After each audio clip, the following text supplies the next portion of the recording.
James can pick up where she left off in World Cup final. For the first time in 6 decades, England is back in a World Cup final. Thanks to its talented, determined, easy-to-root-for women's team, the country that invented the sport has the chance to claim soccer's ultimate prize for just the second time ever and the first since England's men did it on home soil all the way back in 1966. The Lionesses' run to Sunday's decider against Spain coverage begins at 5 a.m. Eastern Time with kickoff at 6 a.m. Eastern Time on Fox and the Fox Sports app at the 2023 Women's World Cup in Australia and New Zealand has captivated the nation. Everyone is on the bandwagon now, and nobody is happier than Lauren James.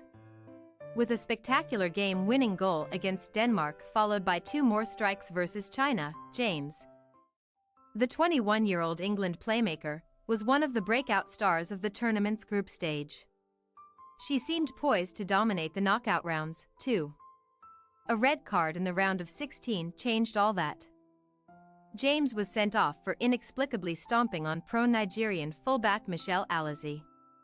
As our Martin Rogers wrote at the time, the infraction was instantly reminiscent of similar moments of madness that torpedoed England's men at multiple World Cups past. With one notable difference: while the 3 Lions lost on penalties after David Beckham saw red against Argentina in 1998 and after Wayne Rooney was dismissed for stomping on Portugal's Ricardo Carvalho again 8 years later, the Lionesses won the tiebreaker and advanced. James still got suspended for 2 games, though, a major blow to the title hopes of a squad already decimated by injury. For the Lionesses to reach Sunday's championship match at Stadium Australia in Sydney, they needed to do it without perhaps the most gifted attacker on the squad. England's fans have a well-earned reputation for eating their young. Both Beckham and Rooney were subjected to horrific abuse by their own supporters following their respective misdeeds, and that was in an era before social media. Despite quickly apologizing to and being forgiven by Alizé, and despite the fact England won the match, James braced herself in anticipation of a similar deluge, disabling comments on her Instagram feed. It didn't matter that she'd been backed publicly by manager Sarina Wiegman, her teammates, and England's FA, which in a statement said that Lauren is really sorry for her actions which led to the red card and is full of remorse. It is wholly out of character for her.